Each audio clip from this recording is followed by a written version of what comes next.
তলা ডানুরুর ভিতরে যখন হাত দিবে দুইটা ফেরেশতা ডাক দিয়ে বলবে আজরাইল,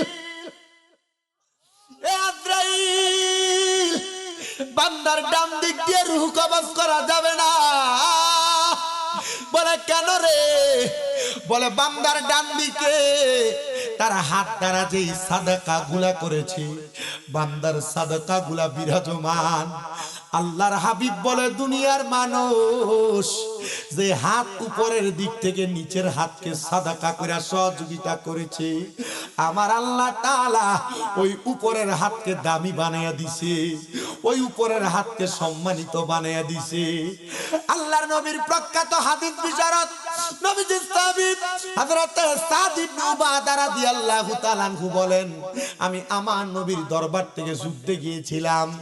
যুদ্ধে থেকে ফিরে আইসা দেখি আমার আম্মা জান আমার ঘরের মধ্যে নাই। আরে আমি তালাশ করতে লাগলাম, আমার বাবাও দুনিয়াতে নাই, আমার আম্মা জান কোথায় গেলেন? প্রতিবেশীর কাছে খবর নিলাম, আমার প্রতিবেশীরা মা আমার কোথায়? সবাই খবর দেয়, রে সাদ ইবনে উবাদা, তোমার মা দুনিয়ার মায়া ত্যাগ করেছে, ইন্তেকাল করেছে। ইন্না লিল্লাহি ওয়া ইন্না ইলাইহি রাজিউন।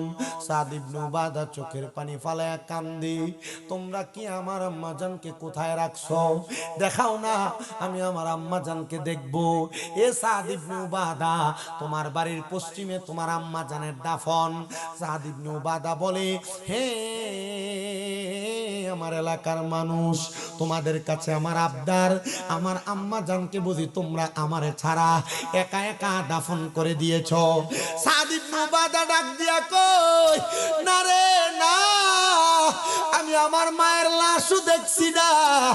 এ আমার এই শাহনগরের বাবা, কোন সন্তানের মা মারা যাওয়ার পর, বাপ মারা যাওয়ার পর ওই সন্তান যদি তার মা বাবার চেহারা না দেখে, মা বাবার লাশটা দাফন হয়ে যায়, আপনারা বলেন তার মনে কষ্ট কি কম না বেশি?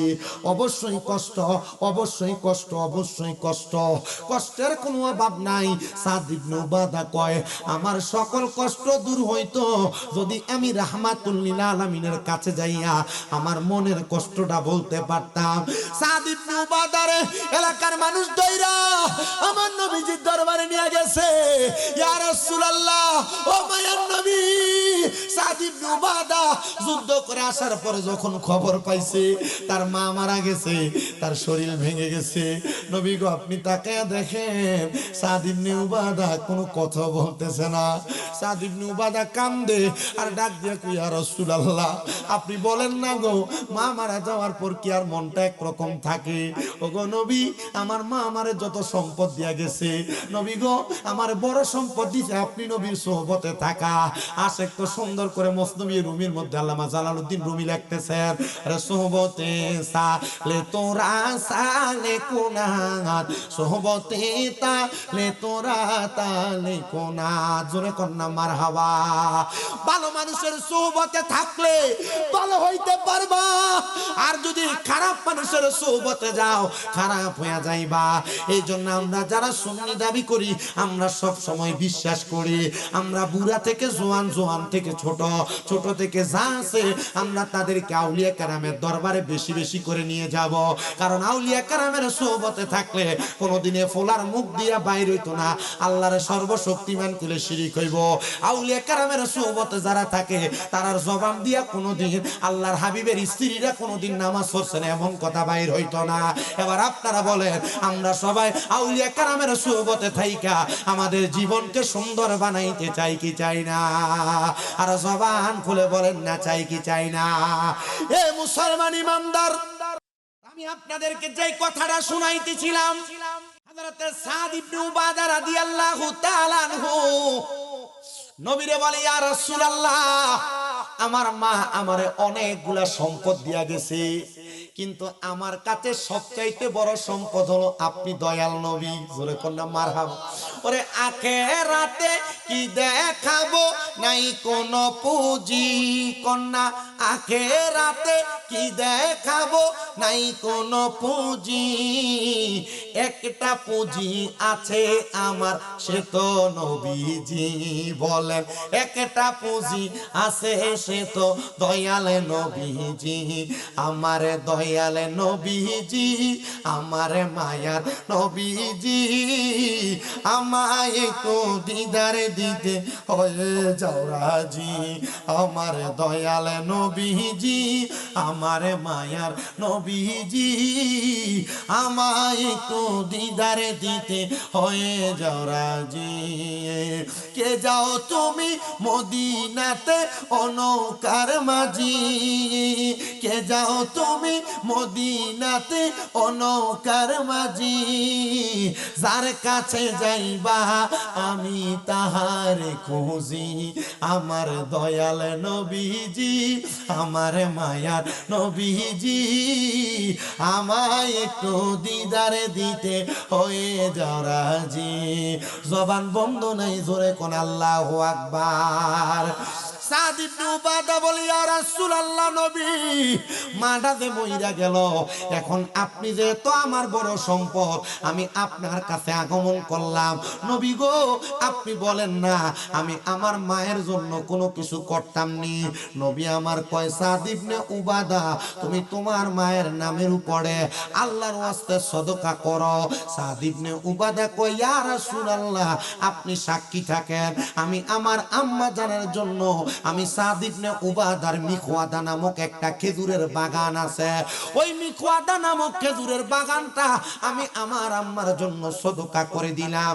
আমার নবী কয়, সাদ ইবনে উবাদা, তুমিও সাক্ষী থাকো, এই খেজুরের বাগান থেকে যত মানুষ খেজুর আহার করবে, ওই মানুষগুলা খেজুর সওয়াব হবে, ওই সওয়াবগুলা তোমার আম্মা জানের আমলনামায় লেখা হবে।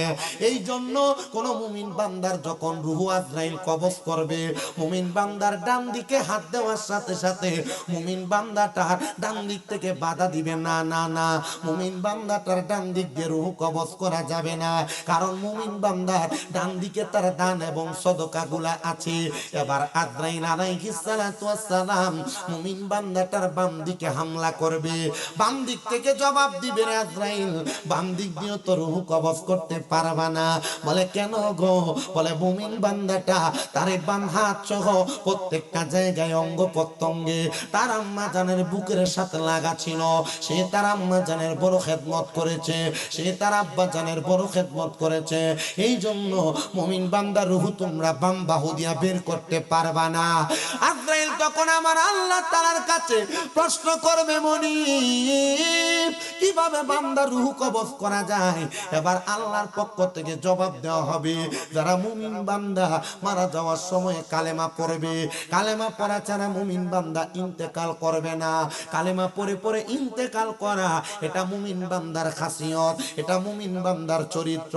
হে সুন্নি জনতা, হে আমার মুরব্বী বাবা, যুবক নওজোয়ান বন্ধু, পর্দার অন্তরালের মা বোনেরা, এবার আজরাইল আলাইহিস সালাতু ওয়াস সালাম মুমিন বান্দার সামনে দাঁড়ায়া থাকবে।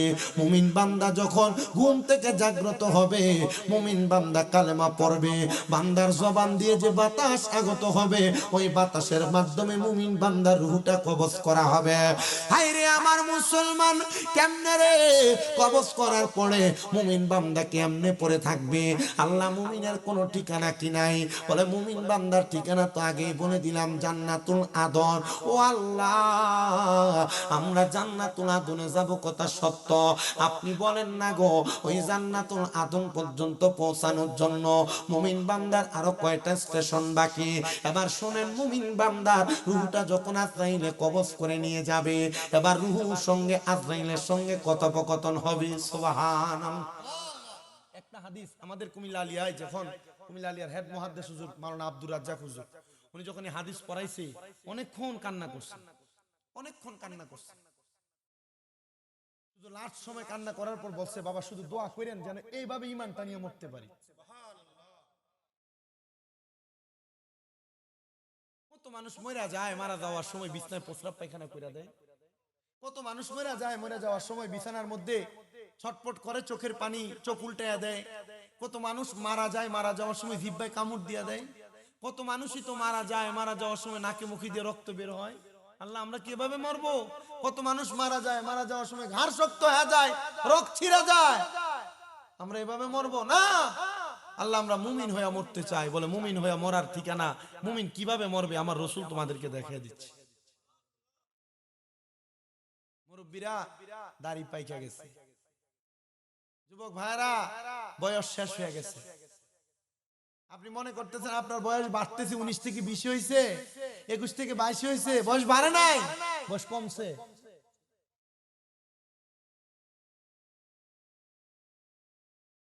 তখন মুমিন, মনে আছে আপনাদের? তখন মুমিন আর কার সাথে? মুমিন বান্দার রুহু আর কার সাথে কথা হবে? আজরাইলের সাথে। মুমিন বান্দার রুহু এবং আজরাইলের কথা হবে। কেমন কথা হবে জানো? আজরাইল যখন মুমিন বান্দার রুহুটা নিয়ে যাবে, রুহুটা ডাক দিয়া বলবে, রে আজরাইল, তুমি আমার রুহ কেন এত আস্তে আস্তে নিয়ে যাও?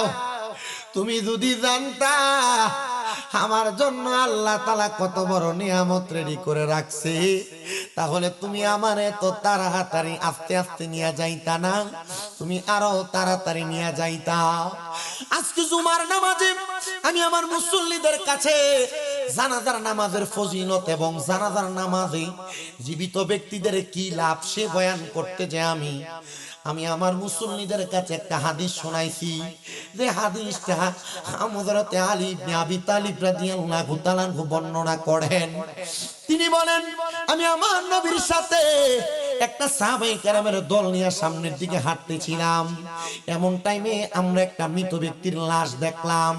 সাহাবায়ে কেরাম তারা আফসোস করে বললেন, লোকটা বড় ভালো ছিল, আমার নবী কয় কবুল হয়ে গেছে। এবার তারা আরেকটু সামনে যাওয়ার পর তারা দেখতে পাইলেন আরেকটা লাশ দেখা যায়।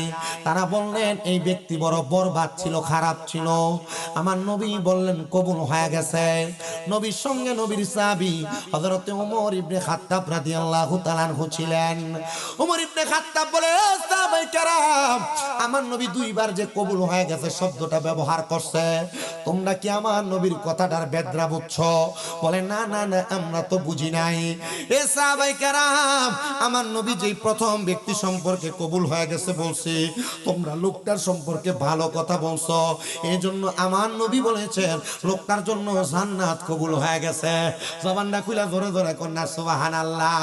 এ বন্ধু, হযরত ওমর ইবনে খাত্তাব ডাক দিয়া বলতেছে, আমার নবী যখন দ্বিতীয় ব্যক্তির সামনে দিয়া যায়, তোমরা যখন তার সম্পর্কে বাজে কথা বলছো, আমার নবী যখন বলছে কবুল হয়ে গেছে, তখন তার জন্য জাহান্নাম কবুল হয়ে গেছে।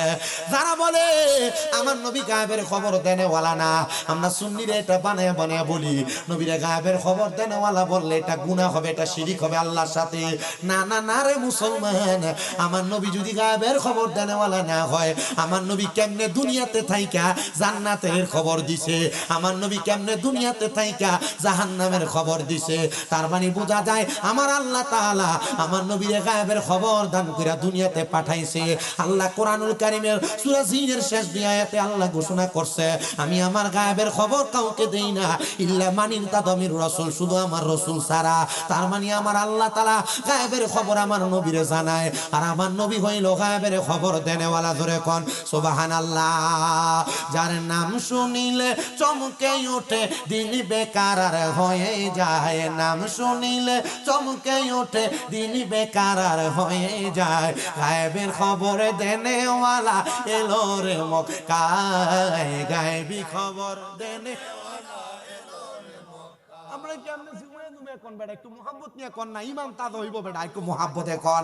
যার নাম শুনিলে চমকে ওঠে, নাম শুনিলে চমকে ওঠে দিন বেকার আর হয়ে যায়। গায়েবী খবর দেনেওয়ালা এলো রে মক্কায়, গায়েবী খবর।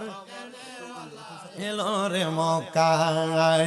আসসালামু আলাইকুম সালাম হাবিবে খোদা, আমি তোমার প্রিয় গোলাম না করো যোদা। বলেন আসসালামু আলাইকুম সালাম হাবিবে খোদা, আমি তোমার প্রিয় গোলাম না করো যোদা। বলেন নাম শুনিলে চমকে উঠে, নাম শুনিলে জোরে কয় না, নাম শুনিলে চমকে উঠে, নাম শুনিলে চমকে উঠে, দিলি বেকার হয়ে যায়। গায়েবী খবর দেনেওয়ালা এলো রে মক্কায়, গায়েবী খবর রে। নবী যখন আসতেন দরাই অন্ধকারে ছিল দড়ারে, আলুই নবী যখন আসতেন দরাই অন্ধকারে ছিল দড়ারে। হায়রে নবীর নূরে আলোকিত তামামি জাহান, বলেন নবীর নূরে আলোকিত তামাম জাহান। গায়েবী খবর দেনে এই জগৎ আলোকিত হইছে কার নূরে? জোরে কর, জোরে কন্যা কান নূরে, নবীর নূরে জগৎ আলো হইছে। বিশ্বাস আসেনি? বিশ্বাস আছে তো ঈমান আছে, বিশ্বাস না ঈমান শেষ, তালাক। বেশি উপরে ক্লাসের কিতাব পড়া লাগবে না, তাফসীরে জালালাইন পড়ে। কথা কয় না বেটা। নবীর নূরে জগৎ আলো বানাইছে কে? আচ্ছা আল্লাহ যদি বানায় মুল্লারে তো ফতোয়া কি লাগা? সম্রাট টেহা ভাই তো না, আরে বুঝছে না নবীর সম্মান আজমত গেলে সম্রাট টেহা লাগে না, টেহা গায়ে বিভাবে ভাই মার হাওয়া কয় না বেটা। আরে মিয়া আমি আপনাদের দোয়া, আপনারা জানেন না আমার কয়টা মাদ্রাসা, এই সবগুলা মাদ্রাসা যে চলে টেহা কি আমি এডি তালাশ করে আনা লাগে? ছেলে মেয়ের বাপ মাও টেহা দেয়। গত পরশু দিন কইলো না জামালউদ্দিন তাহিরি এর লগে যে মাহফিল ছিল, ওই না প্রধান বক্তা, আমি একটা কইরা এনে গেছিলাম। আমি মাহফিল করে আইছি, আলহামদুলিল্লাহ এক লোকে বস্তাত বেরে চাউল না গাড়ির পিছনে দিয়া কইছে আপনার মাদ্রাসা ফলাইন দেখা ভাইয়েন টেহা সায়া সায়া অন লাগবো, এমনি মানুষ টেহা লয়ে বয়ে থাকে। মারহাবা ক বেটা একটু মোহাব্বতে কনে। গায়েবী খবরে দেনেওয়ালা এলো রে মক্কায়, গায়েবী খবর রে মক্কায়। যাহার নাম শুনিলে, নাম শুনিলে চমকে উঠে, দিল বেকার হয়ে যায়। গায়েবী খবর দেনেওয়ালা এলো রে মক্কায়, গায়েবী খবর। আবু জাহেল মূর্খ ছিল, আবু বকর সবই জানতো রে। আবু জাহেল মূর্খ ছিল, আবু বকর সবই জানতো রে। হায়রে যাই না জায়গা পাইল নবীর পাশে রওয়াজার, হায়রে যাই না জায়গা পাইল নবীর পাশে রওয়াজার। গায়েবী খবর দেনে এলো রে মক্কায়, গায়েবী খবর দেনেওয়ালা। আমার ভাই বাবারা বন্ধুরা, আমি আমার ওয়াজের শেষের দিকে যাচ্ছি, একটু মনোযোগ দিবেন। এই হাদিস দিয়া নবী কি বুঝাইলেন? নবী বুঝাই দুনিয়ার জমিনের মধ্যে কোন মানুষ যখন দুনিয়াতে থাইকা কোন মানুষ ইন্তেকালের পরে তারে ভালা কয়, তাহলে আল্লাহ তারে জান্নাতি কয়। কোন মানুষ যদি তারে খারাপ কয়, আল্লাহ তারে খারাপ কয়, আল্লাহ তারা জাহান্নামী বানায়। এবার আল্লাহ নবীর আরেকটা হাদিস আমি আজকে আপনার মসজিদে জুমাতে পড়াইয়া শোনাইছি। আপনারা যারা সোশ্যাল মিডিয়ায় ওয়াজ মাহফিল শোনেন, আমার মাহফিলের ওয়াজের চাইতে একটু চেষ্টা করবেন আমার জুমার বয়ানগুলা শুনতে। কারণ আমি জুমার বয়ান করার আগে কমসে কম 30, 40, 50 মিনিট আগে মুতালা করে তারপরে জুমা পড়াই। মানে একটা মাদ্রাসায় ক্লাস করাইলে যে কষ্ট হয়, জুমার বয়ান করতে আমার সে কষ্ট হয়। একটু পড়ালেখা করে জুমার বয়ান করা লাগে। তা আমি জুমার বয়ানে আল্লাহর নবীজির প্রখ্যাত হাদিস বিশারদ হযরতে মুসাইলামা রাদিয়াল্লাহু তাআলা আনহুর একটা হাদিস আমি শোনাইলাম। তিনি বলেন, আমি আমার নবীজির জবান মুবারকে বলতে শুনলাম, নবী আমার কয়, কোন মুসলমান ইন্তেকাল করার পরে তার জানাজার নামাজের মধ্যে যদি 40 জন ব্যক্তি হাজির হয়, 40 জন ব্যক্তি হাজির হয়, ওই 40 জন যদি জীবনে কোনোদিন শিরিক না করে, ওই 40 জন যদি ওই মৃত ব্যক্তির জন্য সুপারিশ করে, বলে হ্যাঁ আল্লাহ এই ব্যক্তি জান্নাতি, বলে এই ব্যক্তি জান্নাতি, তখন আমার আল্লাহ তাআলা এই 40 জনের সুপারিশ কবুল করে এই ব্যক্তিরে জান্নাতি বানায়া দেয়। এক নাম্বার। দুই নাম্বার আরেকটা হাদিস নবী আমার বলেন, উম্মত দুনিয়াতে কোন মুসলমান যদি মারা যায়, তার জানাজার নামাজের মধ্যে যদি 100 জন মানুষ হাজির হয়, 100 জন মানুষ, এই যে মাইকিং করে না, মাইকিং এর প্রচলন কই থেকে শুরু হয়েছে? মাইকিং এর প্রচলনটা শুরু হয়েছে তখন থেকে, যখন মানুষ জানাজাতে আসতে চাইতো না, ডরাইতো লাশ দেখলে, এই মাইকিংটা তখন থেকে শুরু হয়েছে। আরে আমার অমুক দোস্ত, অমুক বন্ধু, অমুক বাড়ির অমুকে মারা গেছে, আমরা একটু যাই। তখন থেকে হুজুররা তখন হাদিস কোয়া শুরু করছে যে হ্যাঁ, যখন থেকে কোনো মানুষের জানাজার নামাজে 100 জন মানুষ উপস্থিত হয়, আর ওই 100 জন ব্যক্তি যদি মৃত ব্যক্তির জন্য সুপারিশ করে বলে ভালো, আল্লাহ তাআলা তারে ভালো হিসেবে জান্নাতি বানায়। মারহাবা, জোরে কোন মারহাবা। আল্লাহর নবীজি রাহমাতুল লিল আলামিন নবী জানিয়ে দিও উম্মত, এবার যদি কোন মানুষের জানাজার নামাজে 3 কাতার মানুষ হয়, কয় কাতার? 3 কাতার মানুষ হয়, তাহলে ওই ব্যক্তিটা বুঝা নিবা জান্নাতি। ইয়া রাসূলুল্লাহ, ইয়া হাবিবাল্লাহ, আমরা এলাকার ভিতরে যত মানুষ 70টা মারা গেল তো 3 কাতার মানুষ হয়, তাহলে 70টা জানাজাতে যদি 3 কাতার হয়, তাহলে এটাও কি জান্নাতি নাকি? বলে তোমরা তোমাদের এলাকার কোনো বাজে ব্যক্তিও যদি মারা যায়, তোমরা তার ইন্তেকালের পরে তাকে নিয়ে কোনো মন্তব্য করবা না। ইয়া রাসূলুল্লাহ, কেন? বলে সেই ব্যক্তি তার কর্মফলের শেষ পর্যায়ে পৌঁছে গেছে, সে তার কর্মফল ওই জায়গার মধ্যে ভোগ করবে। আর যদি তার ইন্তেকালের পরে তোমরা যদি তার ব্যাপারে মন্তব্য করো, তার ব্যাপারে কোনো সমালোচনা করো, তাহলে তুমি গীবতকারী হিসেবে উঠবা। আল্লাহর নবী কয় আল গীবাতু আসাদ্দু মিনাজ জিনা, গীবত করা মানে জিনা করার পরিমাণ গুনাহ। আল গীবাতু আসাদ্দু মিনাল কতল, একটা মানুষকে কতল করলে যে গুনাহ, গীবত তার চাইতে আরো বড় ফিতনা। আল্লাহর নবী কয় আল গীবাতু আসাদ্দু মিনাল মাউত, গীবত হলো মৃত্যুর চাইতে আরো বড় ফিতনা। এই জন্য গীবত করব না, গীবত শুনব না। বলে হুজুর আমি কারোর ব্যাপারে কোনো কথা বলি না, দোকানে বসতে অমুক ব্যক্তি অমুকের নামে বলে, চা দোকানে বসে অমুক অমুকের নামে বলে। বলে বাবা আমি বলি না, আমি বসে বসে চা খাই। আল্লাহর নবী কয় কোন মানুষের সামনে যদি কোনো মানুষের নামে গীবত করা হয়, তোমরা মুসলমান হিসেবে তোমাদের দায়িত্ব হলো তোমাদের 2 হাতে 2টা শাহাদাত আঙ্গুলি, এই আঙ্গুলিগুলা কানের মধ্যে দিয়া সাথে সাথে যে জায়গায় গীবত হয় ওই জায়গাটা ত্যাগ করে তোমরা সেখান থেকে চলে আসবে। এবার বলেন না, গীবত শোনাও যাবে না, গীবত বলাও যাবে।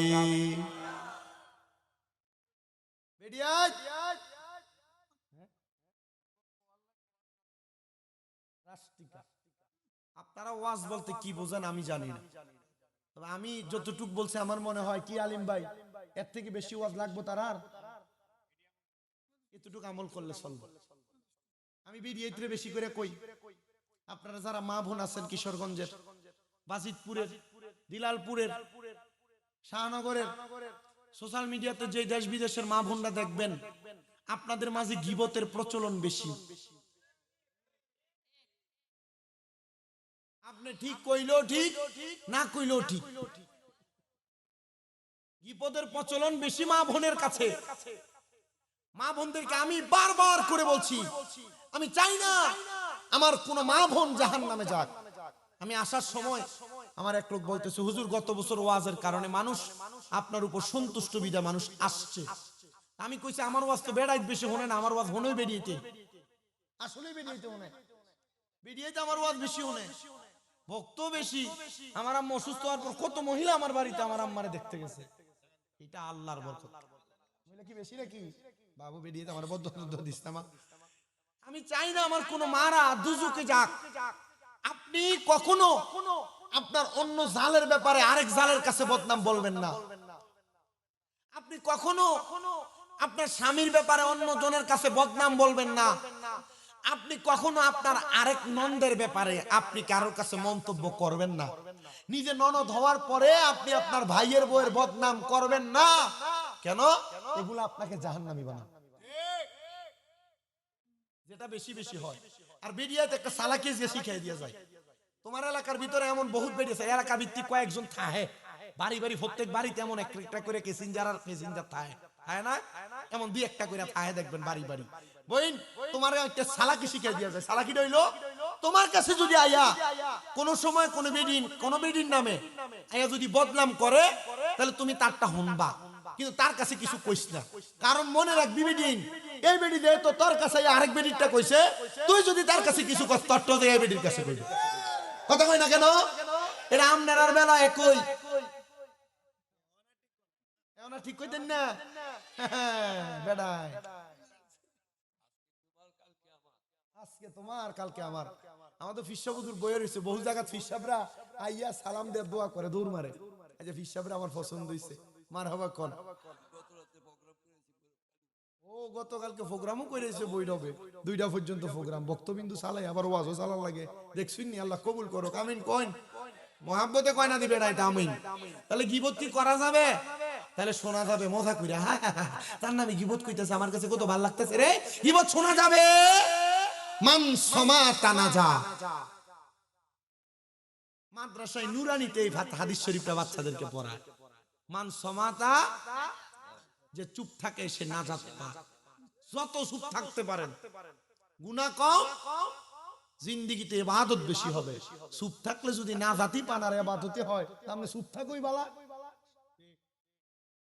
ঠিক আছে না কষ্ট হইতাছে আমি বুঝছি ওয়াজের তাইল আপনারা পছন্দ হইছে না যদ্দুরি আলহামদুলিল্লাহ একটু মুহাব্বতে দুরূদ শরীফ করবেন দুরুদের আওয়াজেই বুঝবো তাইল পছন্দ হইছে না না হইছে মুহাব্বতে করেন আল্লাহুম্মা সাল্লি আলা সাইয়্যিদিনা নবী আল্লাহর নূরে নবী পয়দা নবীর নূরে সংসার কদ জাআকুম মিনাল্লাহি নূর কোরআনের ঘোষণা আল্লাহুম্মা মদিনা বিয়ানা জীবিত মানুষের গীবত করা দূরের কথা আল্লাহর নবী কয় মৃত মানুষেরও গীবত করা যাবে না না না গীবত করা যাবে না এবার রাহমাতুল লিল আলামিন নবী ঘোষণা করতেছে উম্মত আমার এই গীবত থেকে তোমরা বেঁচে থাকবা গীবত করবা না ইয়া রাসূলুল্লাহ গীবতের কারণে কি কি গুনাহ হয় নবী আমার জানায়া দেই উম্মত গীবতের কারণে এক নাম্বার তুমি ইন্তেকালের পরে হাসরের ময়দানবাসীকে একসাথে করা হবে সবার সম্মুখে তোমাকে দাঁড় করানো হবে আর তোমার মৃত ভাইকে তোমার সামনে দেওয়া হবে বলা হবে হাসরের ময়দানে এই গীবতকারী মাহবুব তুমি আবার এখানে দাঁড়ায়া দাঁড়ায়া তোমার মরা ভাইয়ের গোশতটা কামড়ায় কামড়ায় খাও কেমনে খাইবি রে মরা ভাইয়ের গোশত তো কামড়ায় খাইতে পারবা না আল্লাহর নবী কয় শুধু তাই না কোনো মানুষ যদি কোনো মানুষের ব্যাপারে মিথ্যা গীবত করে মিথ্যা তোহমত দেয় মিথ্যা পেছনে পেছনে কথা বলে ও মুসলমান সে যেন তার নিজের মার সাথে 27 বার মেলামেশা করে কোন বর্ণনাকারী বলতেছে 70 বার মেলামেশা করে একজন আরেকজনের নামে গীবত করা চা দোকানে বৈশা বৈশা বদনাম করা নিজের মায়ের সাথে মেলামেশা করার শামিল না না না আমি চাই না রে মুসলমান তোমরা এমন গীবত কইরা বড় কবিরা গুনার শিকার হও এমন গুনার কারণে তোমার জাহান্নাম জাহান্নাম জাহান্নাম নিশ্চিত আমি সবার কাছে আবদার করে যাই নিজে ভালো হয়ে যান আপনি নিজের সন্তান আত্মীয় স্বজনকে ভালো বানায়া দেন আল্লাহ তাআলার একজন বুজুর্গ দিন বান্দা ডাক দিয়ে কই দুনিয়ার মানুষ আমার একটা স্বভাব ছিল আমি যখন যে জায়গার মধ্যে কোনো কবরস্থান দেখতাম আমি ওই কবরের সামনে দাঁড়ায়া দাঁড়ায়া আমি কবরবাসীদের কবর জিয়ারত করতাম হাই রে আমি একদিন আমি সামদেশ এলাকার উপর দিয়ে যাচ্ছিলাম ব্যবসায়িক কাজে আমার ওটটা আমার কাছ থেকে ছুটে গেছে ওটটা আমার কাছ থেকে ছুঁইটা ওই ওটটা আমি দেখলাম দৌড়ে সামদেশের একটা কবরস্থানের সামনে গেছে ওই কবরের সামনে যাইয়া আমি দেখলাম রে ওটা ওই কবরের উপর যায় বইসা গেছে আমি চিন্তা করতে লাগলাম কেন রে ওটা এই কবরের পাশে যায় বসলো আমি বুঝতে পারলাম সামদেশের এলাকা বড় ঠান্ডা এলাকা বড় নাতিশীতোষ্ণ এলাকা ওই এলাকার ঠান্ডা আমার সহ্য করতে পারে নাই কিন্তু কবরের উপরে কেন বসলো আমি তখন ওই কবরের সামনে গেলাম আমি আমার উটটাকে যখন টান দিতে লাগলাম কবরের উপর আমি দড়িটা পরে রইলো আমি উটের দড়িটা ধরতে লাগলাম আমি দড়িটা ধরতে যেয়ে দেখলাম কবরের উপরের মাটিটা আগুনের মতো গরম হয়ে রইছে জোরে জোরে কোন নাউজুবিল্লাহ কবরের উপরের মাটি গরম হয়ে রইছে আপনারা কষ্ট করে বসে আছেন এই ঘটনাটা শুনেন তারপর আপনাদেরকে ছুটি বেশি কষ্ট হইব ভাই হ্যাঁ একটু লেট লাগবো আমি তো হিট দিয়া ভাই ওয়াশ করি আপনি দেখছেন না গত বছর আমি তো মরা মুসাবক বহাবই করতে হবে, তাইলে বহাবই করতে পারতাম না। আমার মুসলমান ইমামদাররা, কবরটা হিট হয়ে রয়েছে, একটা মানুষ যদি দেখে এবার কাছে একটু চিন্তা লাগবে, আর যদি এটা আল্লাহর ওলি হয় চিন্তাটা আরো কি হইব, বেশি হইব।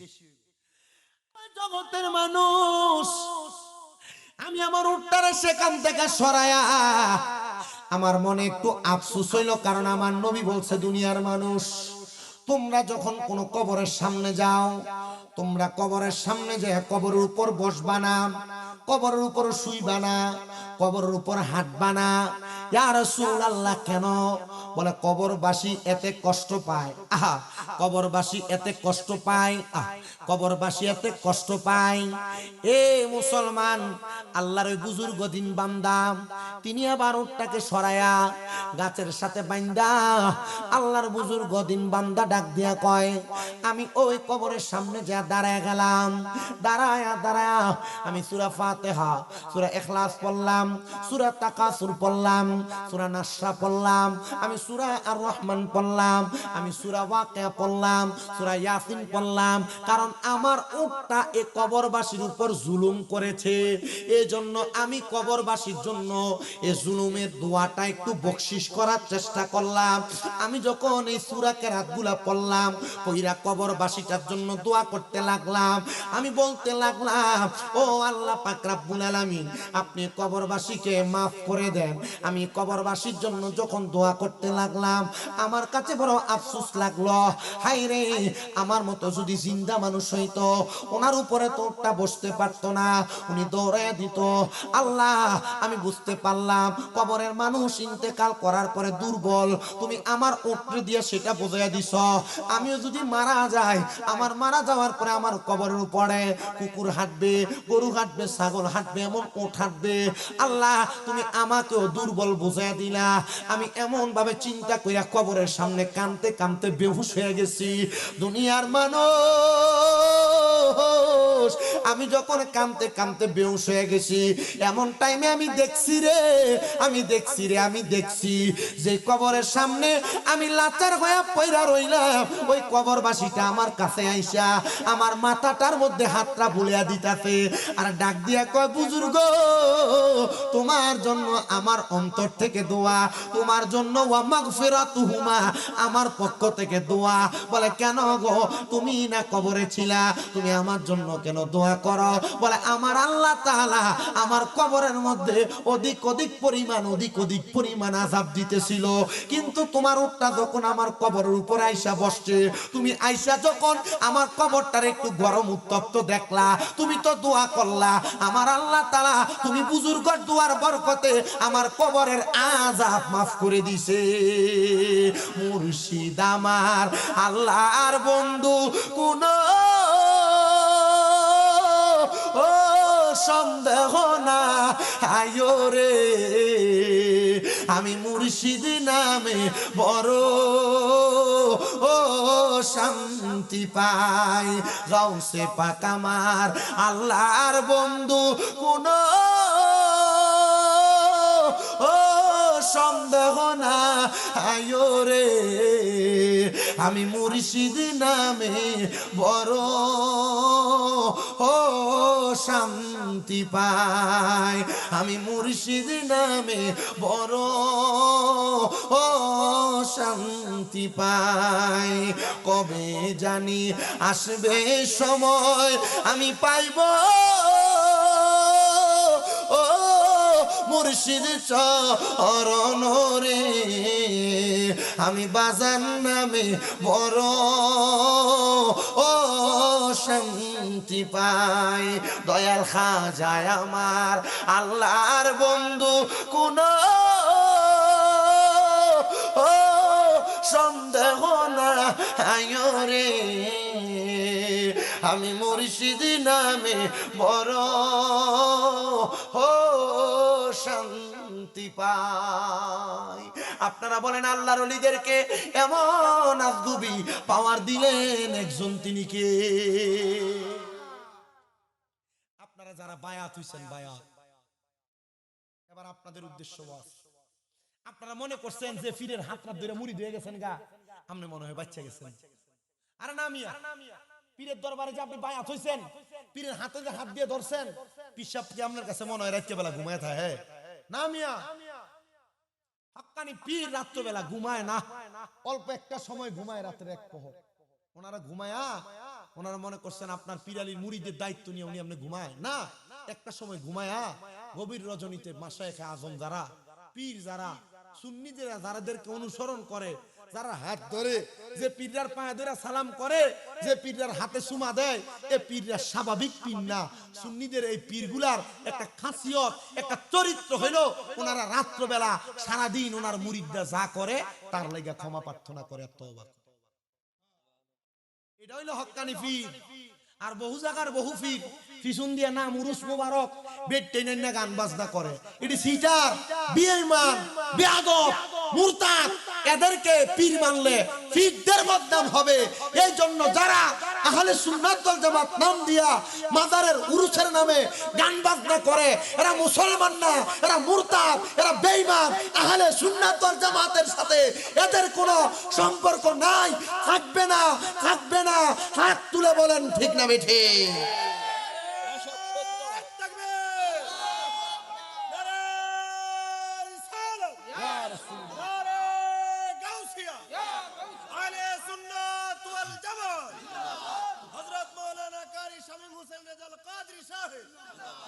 নাম দিছে উরুস মুবারক, বেরিয়ে নিয়ে গান বাজনা করে, কথা কোন নাকি আছে না নাই? আমরা ঠিক করবেন কেমনে? কারণ আপনারা এইটার আগের কাতারের মুসল্লি।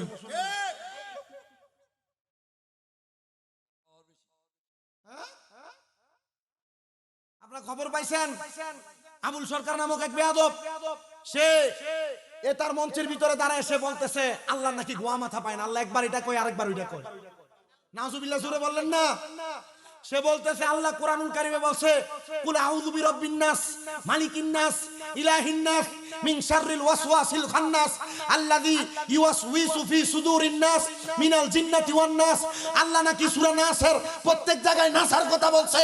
খোদার কসম বলি এটা কোরআন বিদ্বেষী কথা, এটা কোরআনের পক্ষের কথা না, এটা ইসলাম বিদ্বেষী কথা। এই আবুল সরকার নামক বাউল নামের ফাউলরা ইসলাম বিদ্বেষী কথা বলে সুন্নিয়ত সহ উরুস সহ আল্লাহর ওলিদের বদনাম করতে। এদের কারণে সুন্নিয়তের বদনাম ডান হাত তুলে বলেন ঠিক না বেঠে? আমরা আজকে এই কিশোরগঞ্জের বাজিতপুরের দিলালপুরের শাহনগরের মাহফিল থেকে বাংলাদেশের উপদেষ্টা সহ প্রশাসন বরাবর আবেদন জানাতে চাই যে আবুল সরকার কোরআন নিয়ে, আল্লাহ নিয়ে এবং কোরআনের সূরা নাস নিয়ে মন্তব্য করেছে, আপনি অতি সত্বর একটা শাস্তি দেন, দেখবেন বাউলটার গোমর ফাঁস হয়ে যাবে। মুসলমান শিক্ষিত সমাজ এগুলোকে সাপোর্ট করতে পারে না। আবার দেখবেন এই বাউলরে দেখবেন দুতরা নাথের ভিতরে লইয়া ডাক দে, এ শরীয়তের মৌলবীরা গান না যায় কে কইছে আয়ো। আলহামদুলিল্লাহ সুরার আলহামদুলিল্লাহ একবার কইতে 8 বার ভুল করে, এমন লারাটা চিটিং এর দল করে।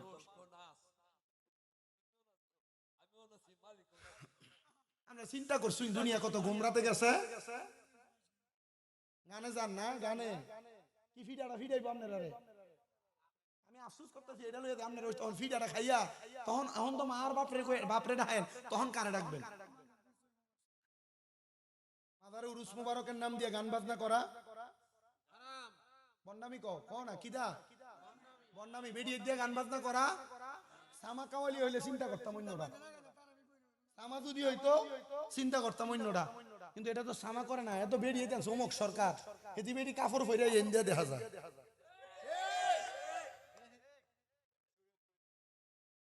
এগুলা শরীয়ত পরিপন্থী, শরীয়ত বহির্ভূত কাজ, এমন কাজে যাবেন না। আপনারা যারা গান বাজনা শুনেন, আল্লাহ নবীর একটা হাদিস শোনায় দেয়, রহমাতুল্লিল আলামিন নবী বলেন, হযরতে আবু সাঈদ খুদরী রাদিয়াল্লাহু তাআলা আনহুর জবান মুবারকের বাণী, তিনি বলেন আমার নবীজিকে বলতে শুনেছি, এক জায়গায় বিদুর্মীরা তাদের মৃত ব্যক্তির আহ্বান করার জন্য ঢোল দিয়া বাইরে মৃত ব্যক্তির মৃতর খবর জানাইতেছিল। আমার নবীজির ডান হাতের শাহাদাত আঙ্গুল বাম হাতের শাহাদাত আঙ্গুল কানের মধ্যে ঢুকায় আমার নবী হাইটা চলে যাচ্ছে। নবীজিকে প্রশ্ন করলাম ইয়া রাসূলুল্লাহ কারণ? বলে কোন মানুষ যদি এমন বাদ্যযন্ত্রের বাড়ি শোনে, বাদ্যযন্ত্রের আওয়াজ শোনে, এই বাদ্যযন্ত্র শোনার কারণে আর বাদ্যযন্ত্রের সাথে তাল মিলিয়ে গান করার কারণে এই ব্যক্তি যদি গান শোনে, তাহলে এই ব্যক্তির কানকে গরম সিসারে ঢালাই করে তার কানরে বন্ধ করে দেওয়া হবে। আপনি করবেন কিনা এটা আপনার বিষয়, আপনি শুনবেন কিনা আপনার বিষয়। সীসা গরম সীসা মানে কাঁচ আছে না, কাঁচ, এই কাঁচের গলায় আপনার কানে ঢেলে দিব।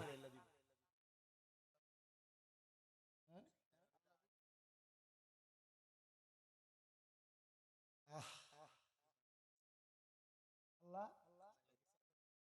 আল্লাহ চান্দা তোলে, এটা সিটার, এটা বাচ্চা। আল্লাহ বলে চান্দা তোলে। আপনি চিন্তা করছেন এরা কত বড় গোমরার গোমরা? আমার বুঝায় না ভাই, এটা এরা মুখ দিয়ে কোন দিয়া কয়? এরা এই মুখ দিয়ে এই সমস্ত কথা কেন বলে? আমার এগুলো বুঝে আসে। আমি আমার এই কথা থেকে অন্যদিকে যাই। তো যে কথা বলতেছিলাম, আল্লাহর বলি তিনি বলছেন যে আমি কবরে দেখলাম কি, কবরের মানুষটা আমার মাথায় হাত বুলিয়ে দিতেছে। কি বুলিয়ে দিতেছে? আমি তালাশ করতে লাগলাম এ কবরের মধ্যে এমন আর কোন মানুষ আছে নাকি। আমি আবার দেখলাম এ কবরে আরেকজন মানুষ, যার নাভি থেকে পায়ের পাতা পর্যন্ত আগুন ধাউ ধাউ করে জ্বলতেছে। আল্লাহর ওলিরা ছাওয়ার ক্ষমতা আসেনি? মুরাকাবা মুশাহাদার সূরাতে চলে গেলে আল্লাহর ওলি এটা পারে। আপনারা যারা মুরিদ হয়ে বসে রয়েছেন এখনো পর্যন্ত ফানাফিল্লার বাকাবিল্লা কি জগৎ বোঝেন না। আপনারা মুরিদ হওয়াটা আর ফানি ভাত লবণ সারা খাওয়া সমান কথা। এর লেগে জানেন, কারণ মুরিদ হওয়ার পর একটা মুরিদ যদি ফানাফিল্লার বাকাবিল্লা কি না জানে, তাহলে এইটা মুরিদের কোনো দাম নেই। এটা নামে মুরিদ, এটা কামে না। বলে হুজুর কেন ফানাফিল্লা বাকাবিল্লা আপনি বুঝায় দেন, টেহা দিয়ে আনছি, বুঝেন, একটু মনোযোগ দেন। অসুবিধা হইব আপনারা? একটু সময় কষ্ট দেয় আপনাদেরকে। যেহেতু সময় 12টা 19 বাজে, আমি মনে করছিলাম 12:30টার মধ্যে গোছামো, কিন্তু আমার মনে হয় চিন্তা করতেছে সময়টা কেমনে গেছি, 12টা 25 বেজে গেছে। আমার ওয়াজের একটা ধারা আছে, আমি যতক্ষণ কথা বলছি মাঝে মাঝে অন্য দিকে গেছি। আমি যদি আরো টানা ওয়াজ করি, আমরা 13 হইতেন না 3 ঘন্টা যাই, আমার কাছে ওয়াজের লাইন আছে। একটু মনোযোগ দিয়ে শুনেন, আমি ফানাফিল্লাহ এবং বাকাবিল্লার জগৎ আপনাদেরকে একটু বুঝাই, এরপর আল্লাহর ওলি সেই কথাটা বলি। ফানাফিল্লাহ এবং বাকাবিল্লার জগতে যারা পৌঁছায়া যায়, তারা চক্ষু বন্ধ করলে মক্কা মদিনা দেখতে পায়। আপনি চোখ বন্ধ করে দেখেন আইনদার দেখা যায়, চোখ বন্ধ করে দেখেন মনে হয় কে জানি আপনারা এসে চাপ দিতেছে, ডর লাগতেছে। ফানাফিল্লাহ আর বাকাবিল্লার জগৎ, এ ফানাফিল্লাহ হলো 2 প্রকার। বলেন কয় প্রকার? যারা মুরিদ হইছেন আপনারাও শিখবেন, যারা মুরিদ হন নাই আপনারাও শিখবেন। ফানাফিল্লাহ হলো 2 প্রকার। এই ফানাফিল্লাহর 2 প্রকার। 1 নাম্বার হলো ফানাফির শায়েখ, 2 নাম্বার ফানাফির রাসূল। ফানাফির শায়েখ আর ফানাফির রাসূল, এই ফানাফির শায়েখ আবার হলো 2 প্রকার। ফানাফির শায়েখ যদি কেউ অর্জন না করতে পারে, ফানাফির রাসূল অর্জন করতে পারে না। ফানাফির শায়েখ 2 প্রকারের। 1 প্রকার হলো সূরতে ফানা, আর একটা হলো সিরতে ফানা। বলা হুজুর সূরতে আর সিরতে ফানা কোনটারে বলা হয়? কোন মানুষ যদি কোন পীরের হাত ধরে, ওই পীর যেমন সূরত ধারণ করে, আপনার পীরে পাঞ্জাবি পরে, আপনি ফ্যান পরেন, আপনার পীরে পাগড়ি পরে, আপনি মাথার মধ্যে চুলের কাটিং দেন উল্টা পাল্টা, আপনার পীরে বাবরি চুল রাখে, আপনি চুল রাখেন স্টাইল সাকিব খানের মতো কইরা। না না না, পীরে যেমন সূরত ধারণ করে, পীরের মতো দাড়ি, পীরের মতো পাঞ্জাবি, পীরের মতো পাগড়ি, পীরের মতো সূরত ধারণ করার নাম হলো সূরতে ফানা। আরেকটা হলো সিরতে ফানা। পীর 5 ওয়াক্ত নামাজ আদায় করে, ফজর জোহর আসর মাগরিব এশা 5 ওয়াক্ত নামাজের পাশাপাশি পীরের একটা খাসিয়ত হলো ফজরের আগে তাহাজ্জুদ পড়ে। পীরের খাসিয়ত হলো ফজরের নামাজ পড়ার পরে সূর্য উদয় না হওয়া পর্যন্ত 2 রাকাত নাস্তের নামাজ না পড়ে পীর মুসল্লা ত্যাগ করে না। সূর্য ওঠার 30 মিনিট পরে পীরে 2 রাকাত দোহারের নামাজ পড়ে। পীরের খাসিয়ত হলো মাগরিবের নামাজের পরে আওয়াবিনের সালাত পড়ে। পীরের খাসিয়ত হলো সোমবার বৃহস্পতিবার রোজা রাখে। পীরের খাসিয়ত হলো মাসে 24 দিন 15 দিন রোজা রাখে। পীরে যেমন সিরত, পীরের যেমন চরিত্র, পীরের চরিত্রের মতো চরিত্র ধারণ করা, পীর যেভাবে আমল করে এভাবে আমল করার নাম হলো সিরতে ফানা। এই সিরতে ফানা এবং সুরতে ফানা, পীরের রঙে রঙিন যে ব্যক্তি হইতে পারে, এই ব্যক্তি ফানাফির রাসূল, এই ব্যক্তি পীরের সুরতে আমার রাসূলকে দেখতে পায়। পীর আপনারে মুরাকাবা শিখিয়ে দিবে, এই মুরাকাবার মাধ্যমে আপনি রাসূল দেখতে পাবেন। কোন মানুষ যদি ফানাফির রাসূলের পর্যায়ে অর্জন করতে পারে, তখন ওই মানুষটার কাছে আর দিন দুনিয়ার কোনো কিছু ভালো লাগে না, ওই মানুষটার কাছে সংসার ভালো লাগে না, ওই মানুষটার কাছে টাকা পয়সা ধন দৌলত কোনো কিছু ভালো লাগে না। তখন ওই মানুষটা ঘর বাড়ি চাইরা জংলায় জংলায় পাহাড়ে পাহাড়ে গুহায় গুহায় যায়া আমার আল্লাহরে পাওয়ার জন্য সন্ধান করে, আর ওইটাকে বলা হয় বাকা বিল্লাহ। ওই বাকা বিল্লাহ যদি কেউ অর্জন করতে পারে, ওই ব্যক্তিরে মানুষ পাগল বলবে, ওই ব্যক্তিরে মানুষ অবহেলা করবে, ওই ব্যক্তিরে মানুষ দূর দূর করবে, রাস্তার মধ্যে পানি মারবে, কলার সুলকা মেলাবে, কিন্তু ব্যক্তি কিছু বলবে না, নিজের মতো হাঁটবে। কারণ বান্দা জানে মানলাহুল মাওলা ফালাহুল কুল। বান্দা যদি মাওলার হয়ে যায়, সমস্ত জগৎ তার হয়ে যাবে। আর সে তো তারে জগতের কাছে বিলীন করে দিছে। জগৎ তারে নর্দমার মতো ব্যবহার করতে পারে, জগৎ তারে পীরের মতো ব্যবহার করতে পারে, এই জগতের ব্যবহারে কোনো কিছু আসে যায় না। সে ব্যক্তি জানে তার সাথে উত্তম ব্যবহার, উত্তম প্রেমের খেলা হবে জান্নাতের ভিতরে। এই ব্যক্তি অনেক কিছু জানার পরেও বলে না। দেখবেন মাঝে মাঝে পীরের বাড়িতে গেলে পীর আপনারা বইলা দিবে, আপনি না বললেও, বাবারে সামনের দিনগুলো একটু সাবধানে চলিস, বাবার এই কামটা করিস না, বাবার এই কাজটার দিকে পাও বাড়াইস না। এটা কেন বইলা দেয় জানো? পীর মাসে একটা মুরাকাবা মুশাহাদার মাধ্যমে এমন গোপন খবরগুলা রাখে এবং জানে, এই জন্য পীর মাসে একটা তোমাদেরকে সে কথাগুলা বলে দেয়। আল্লাহরে বুজুর্গ বান্দা বলে, আমি ওই সময় আমি পুরা কবরবাসীর দিকে তাকিয়ে দেখলাম, ওই কবরবাসীর মধ্যে একটা কবরের মানুষের কবরের মধ্যে নাভি থেকে পায়ের তালা পর্যন্ত চলতেছে আগুনে। আমি দেখলাম রে, ওই মানুষটার নাভি থেকে পায়ের মাথার তালু পর্যন্ত বড় ভালো দেখা যায়। আমি তারে জিগাইলাম, ভাই আপনার এমন অবস্থা কেন? আপনার কেন অর্ধেক অংশ আগুনে জ্বলতেছে আর অর্ধেক অংশ আপনার সুন্দর ভালো আছে? তিনি আমারে ডাক দিয়া কই, অন্য কোনো কারণ না, আমি দুনিয়াতে আসা, দুনিয়া থেকে কবরে আসার সময়, বরজখে আলমে আসার সময় আমি আমার একটা কন্যা সন্তান দুনিয়াতে রাইখে আসছি। যে কন্যা সন্তান আমার জন্য দোয়া করে, আমি আরেকটা কন্যা সন্তান 7 মাসের পেটে আমার স্ত্রীর গর্ভে রাইখে আসছি। ওই কন্যা সন্তানটা বড় অবাধ্য, বড় অপয়া। ওই কন্যা সন্তানটা ইসলামী শরীয়ত অনুসরণ করে চলে না, এই জন্য আমার কবরে অর্ধেক অংশে আযাব আর অর্ধেক অংশ ভালো।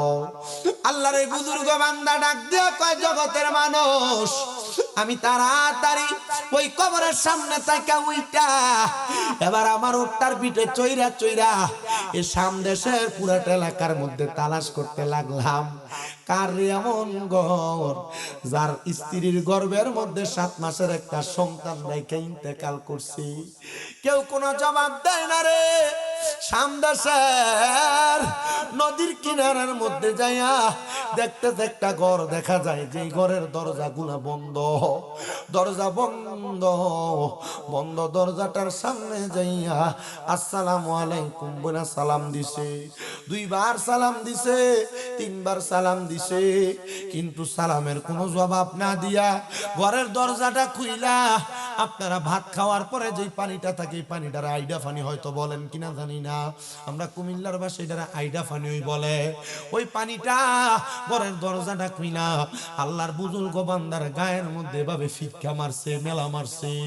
আল্লাহর বুজুর্গ কয়, আমি কার ঘরের দরজায় গো আসলাম, যে ঘরের দরজার মধ্যে সালাম দেওয়ার পর জবাব দেয় না, আমার গায়ের মধ্যে পানি নিষেধ করে মেলা মেরা পালায়। আমি এবার চলে যাইতে লাগলাম, পেছন থেকে আরেকটা মেয়ে আমার সালামের জবাব দেয়, ওয়া আলাইকুমুস সালাম ওয়া রাহমাতুল্লাহি ওয়া বারাকাতু। আমার সালামের জবাব যখন যাই, আমি পেছনে ফিরা দেখলাম গো, পদ্মাশীল একটা সুন্দর মাইয়া আমার সালামের জবাব দেই, জবাব দেই। আমি জিজ্ঞাসা করলাম, এটাই কি তার বাড়ি যে একটা কন্যা স্ত্রীর গর্ভে রাইখা 7 মাস অবস্থায় মারা গেছে? মায়া ডাক দিয়া কয়, হ্যাঁ এটাই তো তার বাড়ি। আমরা দুইজনই তো তার সন্তান। আল্লাহর বুজুর্গ বান্দা ডাক দিয়া কয়, জগতের মানুষ, আমি তখন বললাম, তাহলে তোমার আব্বার কবরে আযাব হওয়ার কারণ তুমি মাইয়া, তোমার আব্বার কবরে আযাব হওয়ার কারণ তুমি মাইয়া। মাইয়া ডাক দিয়া কই, হুজুর যেই বাপরে আমার জীবনে দেখলাম না, মায়ের গর্ভে রাইখা মা মারা গেছে, আমার আব্বার কবরের আযাবের কারণ বুঝি আমি হয়ে গেছি। হুজুর আপনি বলেন না কেন? বলে তোমার চলাফেরা উগ্রতার কারণে। এ পর্দার অন্তরালের মা, তোমরা যারা বেপর্দা চলো গো, তোমরা মনে রাখো তোমাদের বেপর্দার কারণে তোমার বাপ ভাই, তোমার স্বামী, তোমার সন্তান কবরে জ্বলবো। বেপর্দা চইল না, স্বামী ছাড়া পর পুরুষরে চেহারা দেখায়ও না, দেবর রে চেহারা দেখায়ও না, রাস্তাঘাটে পর পুরুষরে চেহারা দেখায়ও না, মার্কেটে যে অবাধ্যভাবে ঘুরাফেরা কইরো না। মারা গো, তোমার এই অবাধ্যভাবে ঘুরাফেরা করা তোমার বাপ ভাই, তোমার সন্তান, স্বামী জাহান্নামীর কারণ। এ দুনিয়ার মানুষ শুনো রে, আল্লাহর বুজুর্গ কয়, মা তোমার এমন বেপর্দা বেহায়াপনা চলা উগ্রতার কারণে তোমার আব্বা কবরের আযাবের শিকার। মাইয়া ডাক দিয়া কয়, হুজুর আপনি আমারে ওসিয়ত করেন, হুজুর আপনি আমারে তালিম দেন যেন আমার আব্বা কবরের আযাব মাপ পায়। আমি যেই বাপরে দেখছি না, ওই বাপ যদি আমার কারণে আযাবে জ্বলি, তাহলে আমি এটা সহ্য করতে পারবো না। হুজুর কয়, মাইয়া দুই কাম করবা, 1 নাম্বার পর্দা, 2 নাম্বার 5 ওয়াক্ত নামাজ। মাইয়া 7 দিন পর্দা কইরা নামাজ পড়া ডাক দিয়া কই, হুজুর আমার আব্বা এবার কেমন আছে বলেন? হুজুর কয়, একবার দেখছি, এখন তো আর দেখতাম পারতাম না। মাইয়া কোন পেছে পালাইলি, এই পেছের জবাব তো আমি তোরে দিতাম পারতাম না। মাইয়া কয়, হুজুর আপনি যদি আমার আব্বার কবরের খবর আগে বলতে পারেন, এখন কেন পারবেন না? আমার বিশ্বাস আপনি পারবেন, আপনি আমার একবার বইলা দেন না। হুজুর কয়, মা আমি বলতে পারবো না, তবে কেমনে দেখবা সেটা আমি বলতে পারবো। মাইয়া কয়, হুজুর কেমনে? কয়, বাড়িতে যাইবা, তাহাজ্জুদের সালাত করবা, 2 রাকাত সালাতুল হাজতের নামাজ পড়বা। সালাতুল হাজতের নামাজ এইভাবে নিয়ত কইরা আল্লাহু আকবার কইয়া দাঁড়ায়া সূরা ফাতিহা অন্য সূরা মিলাইবা। প্রথম রাকাতের সিজদা দিবা, 3 বার সুবহানা রাব্বিয়াল আলা কইরা তোমার যত আশা আছে, হাজত আছে, সিজদার ভিতরে যায় আল্লাহর কাছে বলতে থাকবা। দ্বিতীয় রাকাতের মধ্যে সূরা ফাতিহা পড়বা, 3 বার সূরা ইখলাস তেলাওয়াত কইরা রুকু দিয়া সিজদাতে যাইবা, 3 বার সুবহানা রাব্বিয়াল আলা পড়বা। পরের বারে 3 বার সুবহানা রাব্বিয়াল আলা পড়া তোমার মনের যত হাজত আছে, যত আশা আছে, যত ইচ্ছা আছে, তা সিজদাতে বলবা। খোদার কসম রে, তাশাহুদ পড়া, দুরূদ ইব্রাহিম পড়া, দোয়া মাসুরা পড়া সালাম ফিরাইবা। এমন ভাবে কোন মানুষ যদি তার মনের আশা পূরণের জন্য 2 রাকাত 4 রাকাত সালাতুল হাজতের নামাজ পড়া আল্লাহর কাছে কোন দোয়া করে, আমার আল্লাহ তাদের দোয়াগুলো কবুল করে নেয়। মাইয়া কই, আমি তাহাজ্জুদের নামাজ 1 সপ্তাহ টানা পড়া, আমি 2 রাকাত সালাতুল হাজতের নামাজ পড়া আমি আল্লাহর কাছে কান্দি, আল্লাহ আমার আব্বাজান কবরে কেমন আছে তুমি আমারে দেখায়া দাও। আমার আল্লাহ তাআলা আমারে ওই সিজদার ভিতরে দেখাইছে, আমার আব্বাজান কবরে সুন্দর সুন্দর জামা কাপড় পরা ঘুরতাছে, সাদা রঙের কাপড় পরা। আমি জিগাইলাম, আব্বা আপনি না বলে কবরের আযাবে জ্বলতাছেন? আমার আব্বা জবাব দেয়, মা যেই দিন তুমি তওবা করছো, তুমি আর বেহায়াপনা করবা না, উগ্রতা দেখাইবা না, 5 ওয়াক্ত নামাজ পড়া পর্দাতে ঢুইকা গেছো, আমার আল্লাহ তাআলা আমি আব্বার কবরটার নাজাত বানাইয়া দিছে। এ যুবক ভাই, এ মুরব্বী বাবা, মনে রাখবেন, সন্তানের অপকর্মের কারণে মা বাপ কবরে আযাবের শিকার হয়, সন্তানের নেক কাজের কারণে মা বাপ কবরে শান্তি পায়। আমি জানি না আজকে এই শাহনগরের মাহফিলে কোন সন্তান জানি বাপ মারে হারে, আমি জানি না কোন সন্তান জানি বাপ মারে মাটি দিয়ে আজকের মাহফিলে বৈশা গেছ। সন্তান রে, এমন অনেক সন্তান আছো, মা বাপ বাচ্চা আছে, মা বাপরে যত্ন করতেছো না। আমি তোমার পায়ে ধইরা বলি, মা বাবার মতো রত্নটারে এখন থেকে যত্ন করো। মা বাপের মতো রত্নরে যদি এখন যত্ন না করো, আল্লাহর দরবারে তুমি কোনো জবাবদিহিতা করতে পারবা না। আল্লাহর কাছে মাপ চাইলে আল্লাহ মাফ করবে না, মা বাপ যতক্ষণ তোমারে মাফ না করব। বহু সন্তান আছে বিবাহ করার পরে দুধা হইয়া মা বাপরা ভাত খাওয়াইতে চায় না।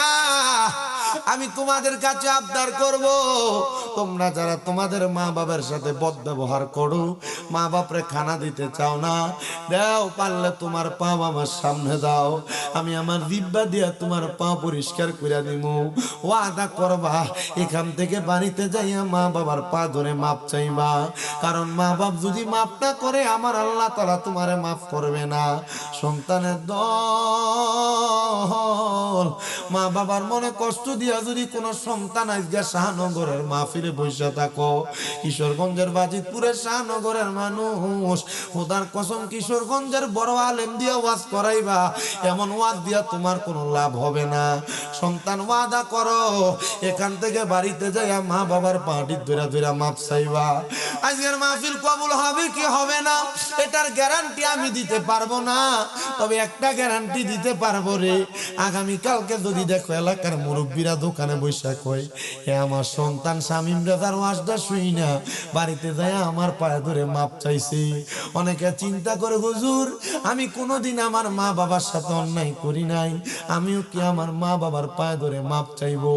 আমি বলবো সন্তান পাপ করো অন্যায় করো আর না করো, মা বাবার পায়ে ধরলে তোমার দাম কমবে না, তোমার সম্মান কমবে না, আম্মা আব্বার পায়ে ধরলে আল্লাহ তোমার সম্মান ইজ্জত বাড়িয়ে দিবে।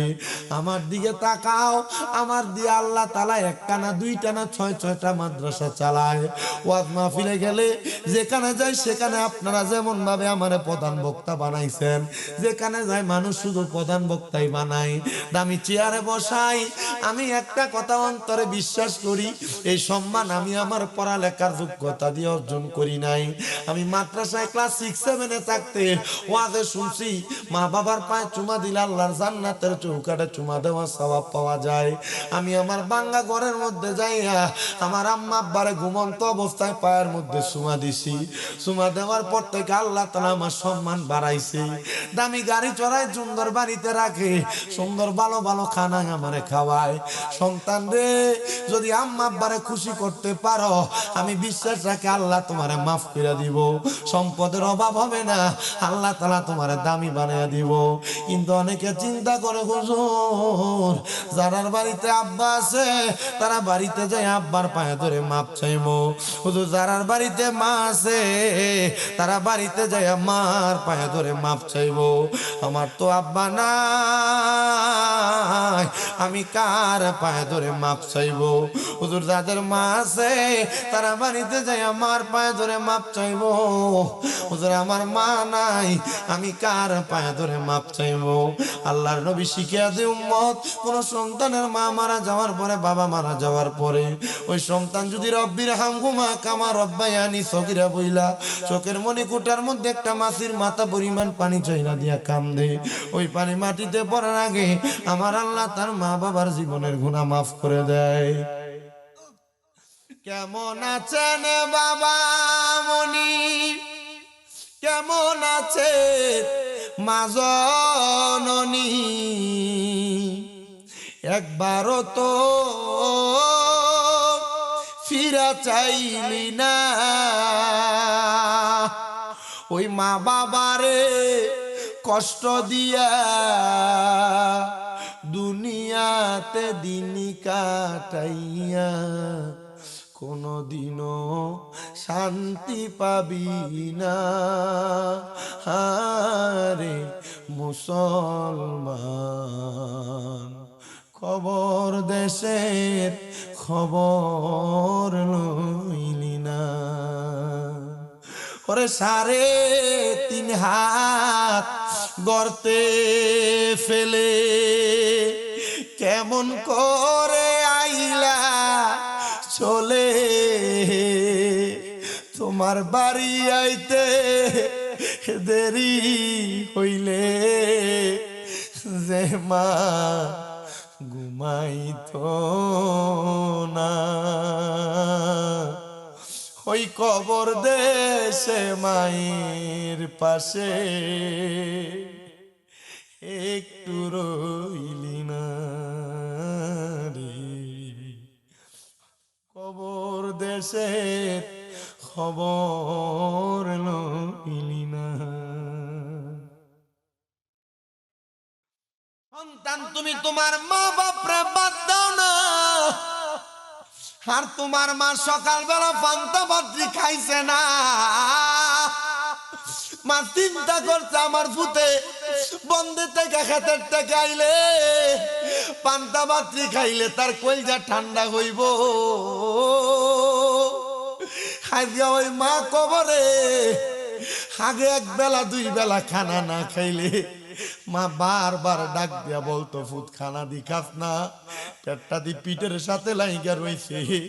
এখন দুই তিন বেলা খানা না খাইলে কেউ খবর লয় না মা কবরে। জানেন নি রে, আমার মা 7 মাসের মতো অসুস্থ, পিএলআইডি অপারেশন হওয়ার কারণে বিছানাতে পড়া রইছে। আমি যেদিন প্রথম দিন আমার মারে অসুস্থ ঘরে রাইখা মাহফিলে বাইর হইছি 2 মাস পরে, আমার মা আমি প্রত্যেক দিন ঘরের দরজায় বাড়ি দিলে আগে দৌড়ে আইসা দরজা খুলতো, আর আইসা ডাক দিয়ে কইতো তোর ওয়াজের লাইভ শোনার পরে আমি কি ঘুমাইছিনি, তুই কোন সময় ডাক দিবি আল্লাহ জ্ঞান আমি ঘুমাই না। যেদিন আমি প্রথম যাই অসুস্থ মা থাকার পরে ঘরের দরজা বাড়ি দিছি, আমার মা ঘুম থেকে জাগ্রত হইয়া ডাক দিয়া কইছে আইতাছি রে। এরপরে আমি দেখছি আমার আব্বা ঘরের দরজা খুলে দেওয়ার পর আমার মা কাঁদতাছে। আমি জানি দেই মা আমারে প্রত্যেক সময় দরজা খুলে দিত, এখন দরজা খুলে দিতে পারে না বিদে আমার মার মনে বড় কষ্ট। আল্লাহর কসম কইরা কই, আমি ঘরে গেলে তখন দেখি আমার মা ল্যাংরে ল্যাংরে হাঁটে, আমার কাছে বড় কষ্ট লাগে। আমি কইছি আল্লাহ কেউ যদি আমার আইসা কইতো আমার কলজাটা কেটে দিলে আমার মাটা আমার সামনে আগের মতো ঠিক করে হাঁটবো, আল্লাহ আমি আমার বাড়ি গাড়ি বিক্রি করে দিতাম, আমার নিজের কিডনি বিক্রি করে হইলো আমার মাটার হাঁটার ব্যবস্থা করে দিতাম। আমি সব সময় আমার মারে বারবার কই মা কি খাইবেন কি লাগবে আপনি একবার বলেন। আমি আল্লাহর কাছে বারবার দোয়া করছি, ডাক্তারে কইছি ডাক্তার দেখেন না 5-10 লাখ টাকা লাগলে আমার মা নিয়ে আবার আগের মতো হাঁটে। ডাক্তার শুধু কইছে শামীম সাহেব টাকা দিয়া সব কিছু হয় না, একটু ধৈর্য ধরেন, আল্লাহ তাআলার কাছে দোয়া করেন, আল্লাহ তো 7 মাসে আপনার মারে অনেক উন্নতি দান করছে। আমি কইছি আল্লাহ যে 10-15 লাখ টাকা আমি আমার মার জন্য ব্যয় করব নিয়ত করছি, আপনি তাড়াতাড়ি আমার মাটারে সুস্থ করে দেন। আমি আমার মা সুস্থ হইলে আমার মা বাপ বাইরে লই আমি মক্কা মদিনা যামু, মক্কা মদিনা যে আমি হজ করে আমু। সন্তান তোমরা যারা বাপ মা বাইসা রইছে তোমরার পায়ের মধ্যে ধইরা বলি, তোমরা যারা চিন্তা করো মা বাবা জায়গা জমি বেচা যদি হজে যায় আমার সম্পদ ভাগে কম পড়ব, তুই বোকা, তোর মতো বোকা আর কেউ নাই। মনে রাখিস রে, জায়গা জমি বেচা তাড়াতাড়ি মা বাপরে মক্কা মদিনা পাঠা। মা বাপ যদি মক্কার কাবা ঘরের মধ্যে যাইয়া কাবা ঘরের গিলাপ ধইরা তল লাগা দোয়া করে, যে জায়গা বেচা মা বাপ হজে যাইব এর চাইতে 10 গুণ 100 গুণ বেশি সম্পদ আল্লাহ তরে দান করব। আমি আপনাদের সবার কাছে আবদার জানাই, মা বাপ বাচ্চা থাকলে আপনি সম্মান করেন, ইজ্জত করেন, তাজিম করেন, দেখবেন আমার আল্লাহ তাআলা আপনারে দামি বানাইয়া দিব, আল্লাহ তাআলা আপনারে দামি বানাইয়া দিব, আল্লাহ তাআলা আপনারে দামি বানাইয়া দিব, আল্লাহ তাআলা আপনারে দামি বানাইয়া দিব। আপনার ইবাদতের বরকতে আল্লাহ তাআলা আপনার মা বাবারে কবরে নাজাত দান করব। যাদের মা কবরে বাবা কবরে আপনার নামাজ পড়বেন 5 ওয়াক্ত, আপনার মা বাবা শান্তি পাবে। আপনার হাত দিয়া দান সদকা করবেন, আপনার মা বাপ কবরে শান্তি পাবে। আপনার মা বাবার বয়সী মুরব্বীদেরকে খাওয়াইবেন, মা বাবার বয়সী মুরব্বীদেরকে পড়াইবেন, দেখবেন এরা শান্তি পাবে। আবদার জানাই, আবদার জানাই, যদি আপনারা দুনিয়া আখিরাতে শান্তি চান আপনারা আপনাদের মা বাবার প্রতি সম্মান তাজিম করবেন। যে বাচ্চারা তোমরা সামনে বসে আছো, তোমাদের মা বাবা তোমাদেরকে কোনো কিছুর জন্য পাঠাইলে, দোকানে যাইতে বললে, কোনো কাজের জন্য যদি তোমাকে আদেশ করে তুমি পারতাম না বলে মেলা মেলা বাপ মার কথা ফালাইয়া দাও, তোমাদেরকেও বলে দিয়ে যাই জীবনে যদি তোমরা বড় কিছু করতে চাও, যদি পারো মার পায়ে বাবার পায়ে চুমা দিবা। আর যদি কখনো মা বাপ কোনো কাজের জন্য বলে, কখনো মা বাপকে না শব্দ ব্যবহার করবা না, আগে মা বাপকে বলবা হ্যাঁ আম্মু আব্বু আপনি আগে যেটা বলবেন সেটা করব, তারপরে আমি আমার কাজে যাব। আমি এখনো মাঝে মাঝে চিন্তা করি আমি যে আমার অসুস্থ মারে ঘরে ফালাইয়া দিয়া মাহফিলে চলে আসি, আল্লাহ নিয়ে এটার কারণে আমারে কোনো সময় আটকায়া ফালায়, আল্লাহ নিয়ে আমারে প্রশ্ন করে শামীম রাজা মারে অসুস্থ ফালাইয়া বাড়ি থেকে বাহির হইয়া মাহফিলে চলে আসছো। আমি আমার মারে কইছি মা আমারে বদদুয়া দিয়েন না, দেখবেন আল্লাহ তাআলা আপনারে সুস্থ করব। আপনারা আপনাদের মা বাপরে ধমক দিয়েন না, কিন্তু জানেন আমি আমার মা বাপরে অসুস্থ হওয়ার পর আমি আমার মারে ধমক দেওয়া লাগি। আপনারা ধমক দেন মা বাবার সাথে রাগ কইরা, আমি আমার মারে ধমক দেই টাইম মতো ওষুধ খায় না এই জন্য, আমার মা টাইম মতো খানা ঠিক মতো খায় না এই জন্য, আমার মা ঠিক মতো হাঁটা চলা করে না এই জন্য। আমার এক ওস্তাদ রিজি গাইছি, হুজুর গুনাহ হবে নি? হুজুর কয় কোমলতার সাথে ধমক দিও। আমি কইছি হুজুর আমি যে আমার আম্মা জানের সাথে কত কষ্ট কইরা কইরা এত কথা বলে আমার মার মনে হয়তো কষ্ট যায়। আমি আমার আম্মা জানরে অসুস্থ অবস্থায় যেদিন বিছানাতে আলগি দিছি, আমি দেখছি আমার মার চোখটি বায়া বায়া পানি পড়তাছে। আমি জিজ্ঞাসি আপনি কান্দেন কেন? আমার মা শুধু জবাব দিছে, তুই তো নিজের লুঙ্গিটা পর্যন্ত গোসলের পরে আমি ধুইতাম না, আমার আম্মা ধুইয়া দিত। আমার মা শুধু জবাব দিতে, তুই সন্তান আমার লাগে কত কষ্ট করতেছ, আমার লাগে তোর আর এত কষ্ট। কিন্তু আমার মা তো হয়তো বুঝছে না রে, আমি সন্তান আমার মার লাগে কষ্ট করি বিদে আল্লাহ আমারে দামি বানাইছে, আল্লাহ আমারে সম্মানিত বানাইছে।